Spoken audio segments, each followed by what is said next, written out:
নুমলীগড়ত bioethanol প্ৰকল্পৰ শুভ উদ্বোধনৰ জৰিয়তে প্ৰধানমন্ত্ৰী নৰেন্দ্ৰ মোদীয়ে 50,000 লোকৰ বাবে যে কেনেকুৱা উপকাৰ হ'ব সেই কথাও উল্লেখ কৰে। এটা সময়তে প্ৰধানমন্ত্ৰীগৰাকীয়ে কংগ্ৰেছক টাৰ্গেট কৰি ল'লে জনসভাত প্ৰধানমন্ত্ৰী নৰেন্দ্ৰ মোদীয়ে ভাষণ প্ৰসংগত আন কেইবাটাও বক্তব্য ৰাখে, আন কেইবাটাও মন্তব্য কৰে।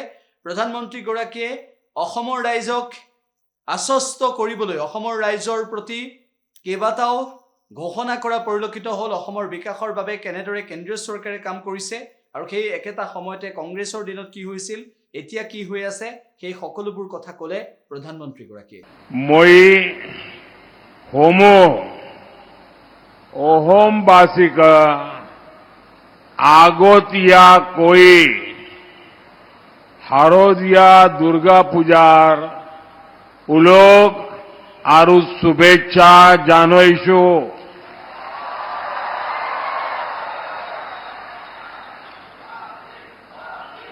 महापुरुष श्रीमंत शंकरदेवर जन्मोत्सव उपलक्ष्य गुरुजनार प्रति श्रद्धा निवेदन करेशु।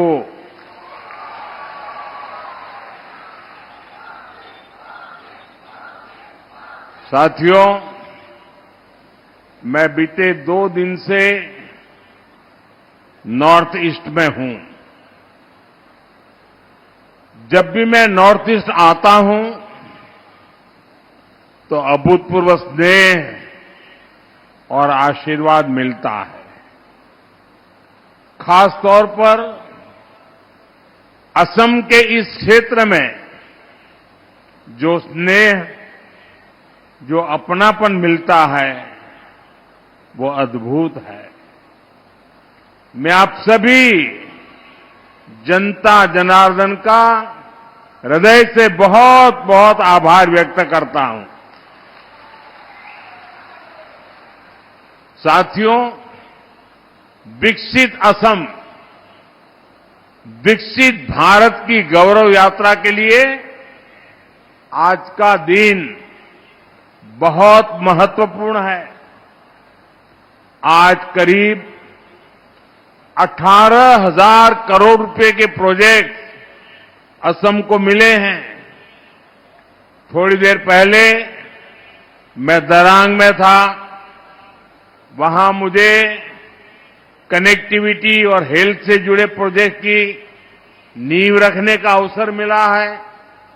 अब यहां पर एनर्जी सिक्योरिटी से जुड़े प्रोजेक्ट का शिलान्यास और उद्घाटन हुआ है। ये प्रयास विकसित असम का रास्ता और मजबूत करेंगे। साथियों, असम भारत के ऊर्जा सामर्थ्य को बढ़ाने वाली धरती है। यहां से निकले पेट्रोलियम प्रोडक्ट देश के विकास को गति देते हैं। असम की इस ताकत को बीजेपी एनडीए सरकार नई बुलंदी तक पहुंचाने में जुटी है। इस मंच पर आने से पहले मैं पास में ही एक और कार्यक्रम में गया था। वहां बांस से बायो इथेनॉल बनाने वाले आधुनिक प्लांट का उद्घाटन किया गया है। ये असम के लिए बहुत गर्व की बात है। इथेनॉल प्लांट के लोकार्पण के साथ ही आज यहां पॉलीप्रोपिलीन प्लांट का शिलान्यास भी हुआ है। ये प्लांट असम में उद्योगों को बल देंगे, असम के विकास को गति देंगे। कांग्रेस ने असम को, नॉर्थ ईस्ट को अलगाव दिया, हिंसा दी, विवाद दिए। बीजेपी असम को विकास और विरासत से समृद्ध राज्य बना रही है। ये हमारी सरकार है जिसने असमिया भाषा को क्लासिकल लैंग्वेज का दर्जा दिया। मुझे खुशी है कि असम की बीजेपी सरकार नई नेशनल एजुकेशन पॉलिसी को भी तेजी से लागू कर रही है। यहां स्थानीय भाषाओं में पढ़ाई को प्रोत्साहित किया जा रहा है। साथियों, कांग्रेस ने नॉर्थ ईस्ट के, असम के महान सपूतों को भी कभी सही सम्मान नहीं दिया। इस धरती पर वीर लासित बोरफुकन जैसे जाबाज योद्धा हुए, लेकिन कांग्रेस ने कभी उनको वो सम्मान नहीं दिया जिसके वो हकदार थे। हमारी सरकार ने लासित बोरफुकन की विरासत को सम्मान दिया। हमने उनकी 400वीं जन्म जयंती राष्ट्रीय स्तर पर मनाई। हमने उनके जीवनी को 23 भाषाओं में प्रकाशित किया। यहां जोरहाट में मुझे उनकी विशाल प्रतिमा का अनावरण करने का भी अवसर मिला था। कांग्रेस ने जिसकी उपेक्षा की, हम उसे अग्रिम पंक्ति में लेकर चल रहे हैं। साथियों, यहां शिवसागर का ऐतिहासिक रंगघर उपेक्षित पड़ा हुआ था। हमारी सरकार ने इसका नवीनीकरण किया।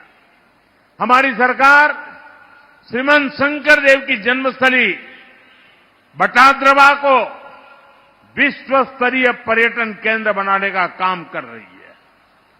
जैसे वाराणसी में काशी विश्वनाथ धाम परिसर बना है, उज्जैन में महाकाल महालोक बना है, वैसे ही असम में हमारी सरकार मां कामाख्या कॉरिडोर भी बना रही है। साथियों, असम की संस्कृति और इतिहास से जुड़े अनेक ऐसे प्रतीक हैं, अनेक ऐसे स्थान हैं जिन्हें बीजेपी सरकार नई पीढ़ी के लिए संरक्षित कर रही है।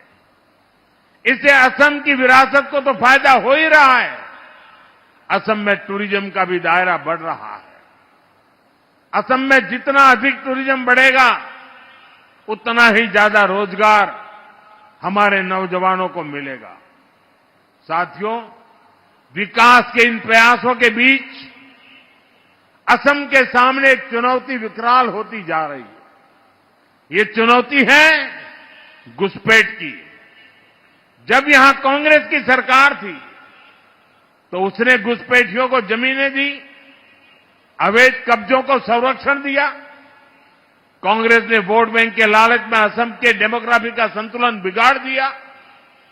अब बीजेपी सरकार असम के लोगों के साथ मिलकर इस चुनौती का मुकाबला कर रही है।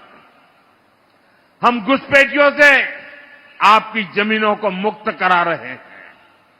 जिनके पास जमीन नहीं है, जिन आदिवासी परिवारों को जरूरत है, उनको हमारी सरकार जमीन के पट्टे दे रही है।